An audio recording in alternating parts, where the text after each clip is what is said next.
এবং মীন রাশির বৃহস্পতির স্টেবল হওয়াটা অত্যন্ত দরকার, প্রথমত তাদের কর্মজীবনের জন্য।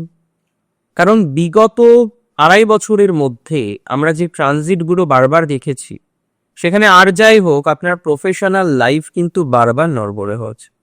আজকে একটা প্রফেশনে রয়েছে, কালকে আবার গিয়ে একটা প্রফেশনাল চেঞ্জ হলো। এরকম ভাবে আপনি কি লক্ষ্য করতে পারছিলেন যে আপনার প্রফেশনাল পরিবর্তনগুলো সংঘটিত হচ্ছে, আপনি আর যাই হোক স্টেবল হতে পারছিলেন।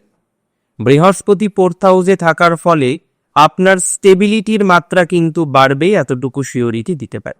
যে সমস্ত জাতক জাতিকাদের স্টেবিলিটির অভাব বর্তমানে প্রচুর পরিমাণে রয়েছে, প্রচুর পরিমাণে স্ট্রেসে থাকছেন স্টেবিলিটি না থাকার কারণে, স্থায়িত্বের অভাবের কারণ, তাদের কিন্তু একটা প্রোগ্রেস, তাদের কিন্তু একটা পজিটিভ গতি প্রকৃতি বৃদ্ধিপ্রাপ্ত হবে বলে আমি অন্তত কক্ষে মনে করি বা মনে করতে পারছি।